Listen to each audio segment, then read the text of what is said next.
Welcome to the Deep Dive. Today we're embarking on, well, a really fascinating journey. We're delving into a symbol that stands for an entire nation, the Indian national flag. Now, you might think you know its story, but our sources, and we've looked at historical accounts, personal stories, even legal details, they reveal this incredibly rich tapestry. There's evolution, deep meaning, and some pretty surprising facts in there. Our mission today really is to uncover the layers of history and symbolism woven into this iconic flag. Because it's more than just, colors and a wheel. It's a living representation of courage, progress, and the spirit of a truly vibrant democracy. Indeed.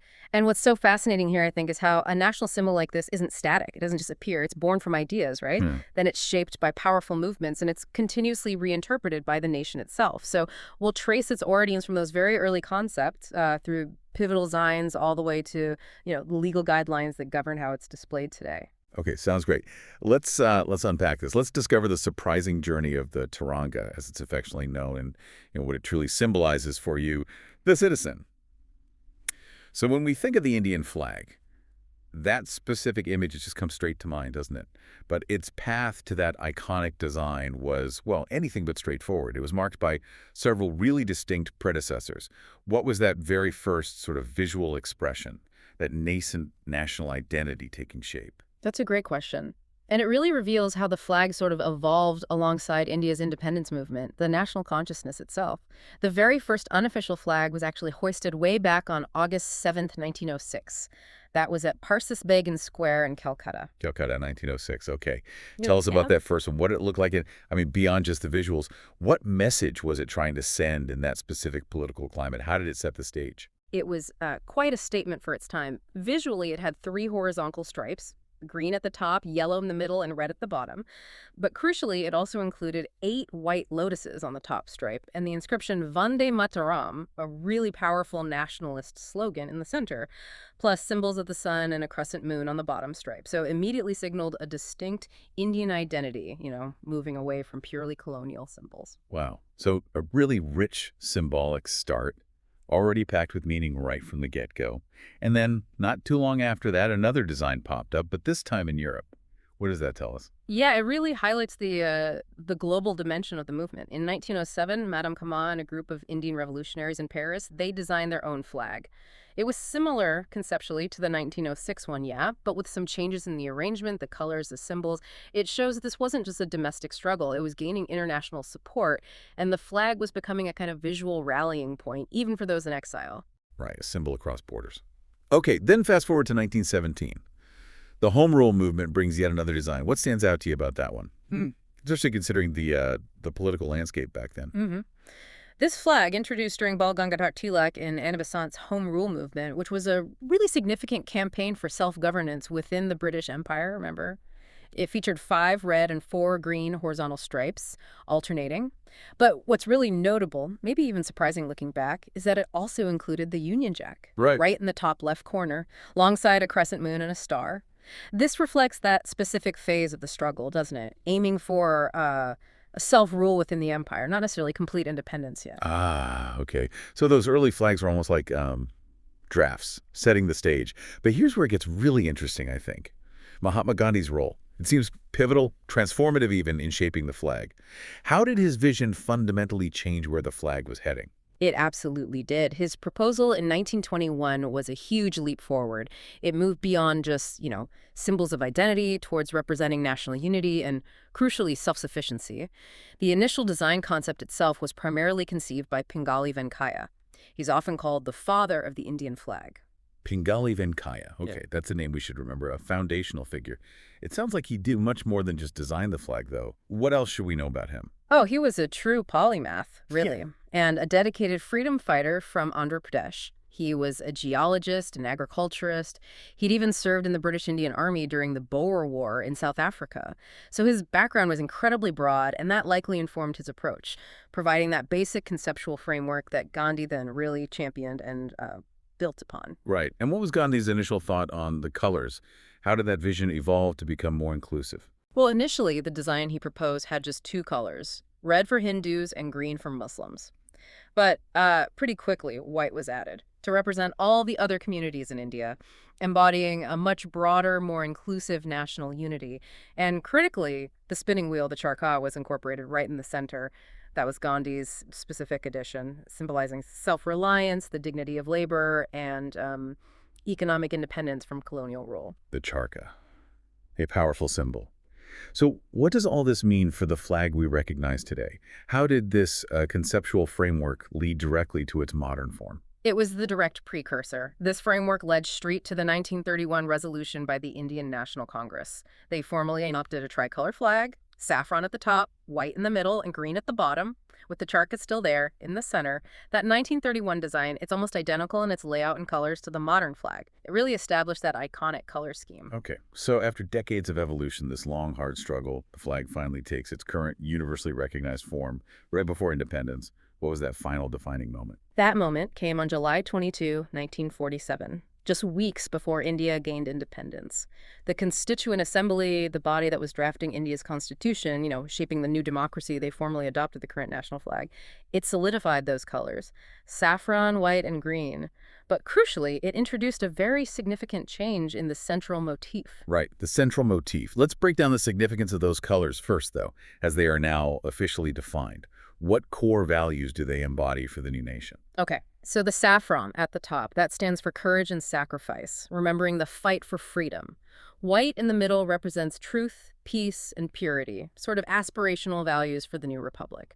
And green at the bottom symbolizes prosperity and fertility, signifying the nation's connection to the land, its agriculture, its future growth. These are really foundational values. Foundational, absolutely. And then the big change. The charkha makes way for the Ashoka chakra. Now, that seemed profoundly significant. Was there any debate about letting go of the spinning wheel? Given its powerful link to Gandhi and the movement, how smoothly did that transition happen, and what did it signal about the identity the new nation wanted to project? That's an excellent point. And yes, the charkha held immense symbolic power, no doubt. But the decision to replace it with the Ashoka chakra was actually a very deliberate move. It was partly to avoid association with any single political party, even the Congress Party, which had championed the charkha flag. The idea was to give the flag a universally pan-Indian identity, something that transcended the immediate political struggles. And the Ashoka chakra represented a kind of philosophical shift, too, grounding the new nation in a timeless emblem of eternal law, progress, dharma, drawing from India's ancient spiritual and legal heritage rather than a symbol tied so closely to a specific contemporary movement. It was a conscious choice for continuity with a deeper past and universality. Continuity and universality. Okay. And what's the deeper meaning behind the Ashoka chakra itself, beyond just its ancient history? Well, the navy blue wheel, it has 24 spokes. These spokes profoundly represent the 24 hours of the day, so constant movement and progress. But they also represent the eternal wheel of law, known as the Dharma chakra, which is a core concept in Indian philosophy embodying righteousness, moral order, cosmic duty. It was adapted directly from the wheel seen on the lion capital of Ashoka at Sarnath, so it connects modern India directly to that ancient revered legacy and its core moral principles. It's quite remarkable, isn't it, that something so symbolic like a flag would have such specific legal rules governing its display. Where does that profound reverence come from, and how does the flag code reflect that? Absolutely. The flag isn't just, a piece of cloth. It's treated as a living symbol. And its display and use are governed by the Flag Code of India, which was first issued in 2002. This code really reflects the deep respect, the almost sacred status the flag holds. And it's not static either. It's seen important amendments. You mentioned legal details in 2021, they allowed polyester and machine-made flags for broader use. And again, in 2022, another significant change, permitting it to be displayed 24/7. Right, 24/7 display. We'll come back to that. But first, that specific material requirement you mentioned, especially for official use, it ties back to Gandhi's vision, doesn't it? Yes, very much so. For official purposes, particularly in ceremonial events, the flag must still be made of khadi. And that's not just about the material itself, it's deeply symbolic. Mahatma Gandhi himself insisted on khadi hand-spun, hand-woven cloth as a direct representation of self-reliance, of Swadeshi economic independence from colonial imports. And for a very long time, there was actually only one officially authorized manufacturer for government flags, the Karnataka Khadi Gramadyoga Samukta Sangha in Bengaluru. That really cemented its legacy. Wow, just one place. Okay. So what are some of the most fundamental guidelines from the flag code, things you think every citizen should probably know? Well, one of the most basic rules, which really embodies that deep respect, is that the turanga must never, ever touch the ground or water. It also cannot be used as drapery in any form except for state funerals or for covering statues, things like that, and certainly not as clothing below the waist.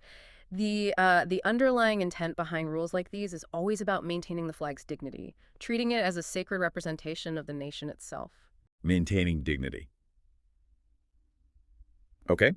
And speaking of rules, there was a really significant shift, a landmark change even, regarding who could actually hoist the flag. Wasn't always a right for every citizen. That's a crucial point, yeah. It highlights the flag's journey, in a way, into the hands of the people. Until 2002, ordinary citizens actually weren't allowed to hoist the national flag on just any day, only on specific national days unless they had special permission. This changed entirely because of a landmark Supreme Court case. It was filed by the industrialist Naveen Jindal. His persistent legal battle, arguing it was his fundamental right as a citizen, directly led to the Flag Code of India 2002. And that code explicitly granted every citizen the legal freedom to hoist the flag with dignity and respect on any day. It transformed it from just an official emblem into a personal symbol of pride, too. A huge change, from restricted official symbol to a personal right. And now, you mentioned the more recent amendments. The flag can be flown for longer periods, day and night. How does that continuous presence maybe reflect a changing relationship between the nation and its symbol? That's right.